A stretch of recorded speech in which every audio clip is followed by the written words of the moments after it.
Here we have a piece of shameless plagiarism from Halfords.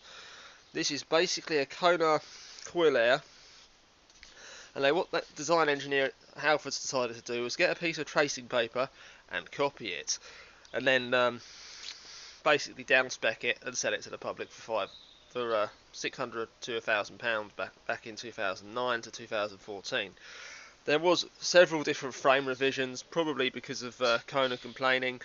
There was one which directly looked like the Kona, and there was this one here with a rounder frame tubes on it.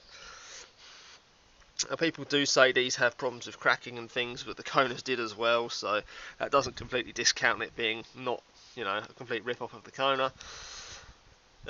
Spec-wise, we've got SRAM X7 rear mech with truitive cranksets, a 3x9 drivetrain. It has had an upgraded rear shock. This is a RockShox Rio 2.1 with rebound adjust and air adjust only. We have 660 wide handlebars, Sunline stem, and Avid Juicy free brakes. Nothing really more to say about that. The fork is a RST, even though it's branded Society first, which has lockout, compression and rebound adjust, all done on this lever here except for the rebound, which is done at the bottom of the fork leg here. Now the rebound is blue for some reason, even though blue usually means compression, so that is a bit odd. As it said, this is an upgrade, so they had to change the front wheel when they did. So this is a Mavic 317 disc wheel with 15mm hub. These are 26-inch wheels with Maxxis tyres on them. We'll give this a test today, see what it rides like. I'm pretty sure it will ride like a Kona, like exactly. It's pretty interesting that Halfords were able to sell this bike for such a low price. I mean, the £600 model, you got a coil rear shock, and then later an air rear shock, but it was a Suntour Epicon, as well as an Epicon front fork. I have got a bit of a scratch on there, that's where I carried something on the bike. But this is literally just a hackabout, really, for me. I got this off eBay for Facebook sales for £70, and someone had put a rack on the bike, and they were wondering why the rear suspension wouldn't work, and it was because the rack was hitting the back of the frame, as you can see there. Oh, and it was dragging on there as well. So it's quite funny that someone did that. Anyway, hope you liked the video. That concludes the video on this particular Carrera Banshee. I'll see you in the next one.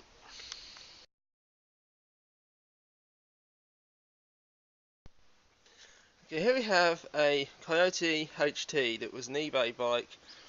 It's technically not a Walmart bike. About 10 years ago. I found this thing new on Facebook sales, and I mean it was new, it still had the little spikes on the tyres, and everything was obviously not used. I got this thing for £10, which I thought was a real bargain, even though it is basically a Walmart bike. And I've been using it as a work hack ever since, for about sort of 5 weeks or so. I do 150 miles a week to 300 miles a week going to work and doing other errands, as well as using nicer bikes to ride trails and things. But this is just the work hack for getting to the shop, getting to work and doing all that basic kind of stuff. It's kept near a welding bay, and it gets covered in junk, and it gets covered in mud, and it goes through all kinds of use. And frankly, I don't care, because it's a cheap bike. I got it for 10 quid. But even if it was a Walmart bike, the eBay price new was about something like £100. So it's Walmart bike territory. It's a 3x7 drivetrain, Shimano Tawny. I put these pedals on myself because frankly the standard Walmart pedals / eBay pedals that you get are absolute crap, and you should definitely invest in a £10 set of pedals for it off eBay, because they're just much better. That's one of the main things. Your contact points are your main things, your grips and your pedals are the cheapest upgrade you can make, but they make a difference. Oh, and of course the saddle as well, but in this case it came with quite a comfy saddle, so who cares. So yeah, I've done 150 miles a week for about 5 weeks on this thing. The only thing I will say is the brakes are garbage and the suspension is garbage. Like the front brake seized completely on, so I had to remove it at the trail side. But that's nothing that can't be fixed with another set of brakes off eBay for about a tenner, which are better quality than the ones this thing came with. It came with the Pro Max brakes, but they're just junk. I've got another set, I just haven't bothered to put them on yet, because, well, there's just hills. Hills stop you around here. The hills will slow you down. You go fast down them, but no one's ever coming the other way, because it's in the middle of the countryside, so it's generally off-road as well, as you can see. So yeah, 3x7 drivetrain, the Zoom suspension fork, which had, when it worked, all of about 40mm of travel. And as you can see, we've already got stanchion wear. She's really scored there. And I added oil into this thing, because you can't take it apart, it's riveted together, so I just put some oil down it to try and lubricate it, but it made no difference. So yeah, that was completely pants. It has some fancy looking wheels on it, though they're nothing special really. Steel spokes, Joytech hubs. They look nice, but that's about it. They're still true and straight, so who cares. It's an aluminium frame. It's free wheel, not cassette, so that is a limitation of these bikes. The big smallest tooth's a 14 tooth cog, so you're really limited as far as how fast you can go due to the top gear. And to kind of compensate, you've got a bigger crankset, it's a 40 tooth on there, so yeah. And if you're climbing hills, not very big cog there either, but I'm quite fit, so I can just push the thing up hills no matter what. I'll just leave it in that one quite often. But for big hills, you go up and put it in that one. Yeah, I know that's abusive, but she still runs fine, and this freewheel's pretty knackered now, but these online you can get for about £5, the chain you can get for about £3, crankset you can get for about 12 quid. So it does make economical sense to run one of these cheap bikes for basic tasks like going to work and stuff like that. And if someone steals it, it's not the end of the world. Not the end of the world. But if you're getting into mountain biking and doing jumps, you certainly don't want to be using a bike like this. You will die. That's basically the best way I can put it. The rear axle is not supported where that freewheel is, so you'll snap the rear axle. That'd be one of the first failure points. And that fork, it barely moved, but when it did move, it bottomed out with a clunk. So yeah, not good.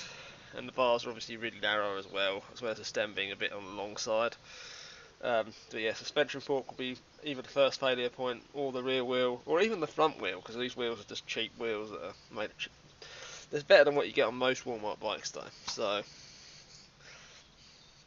yeah, it's a bit of history behind this. This is a Coyote, so it's a bit better than a lot of Walmart bikes, because it's or like eBay, Amazon bikes, because basically, as I said, this is 10 years old. Coyote was in the point, it was once a good company.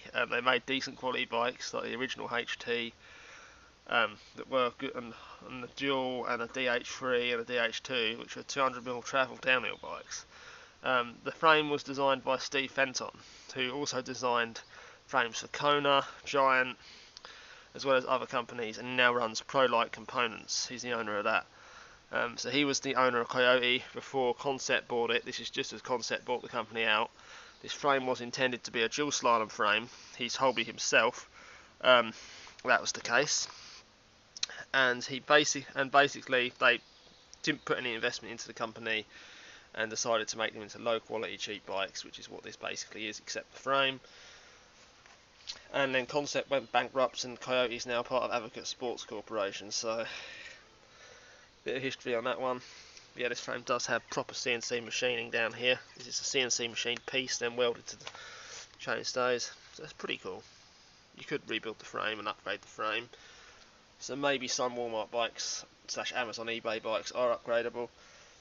But by the time you've spent money upgrading a bike, you might as well have, these days, you might as well have just bought a good bike to begin with. So you don't really save any money there. But you've got to buy a wheel set. You've got to buy a set of forks, you've got to buy a group set, you know. It really does add up. Although if you want to buy the parts gradually and do it that way, it makes sense, I suppose. But yeah, that concludes the video on this Coyote HT, which is basically a 10-year-old Walmart / eBay Amazon bike. Hope you liked the video. See you later.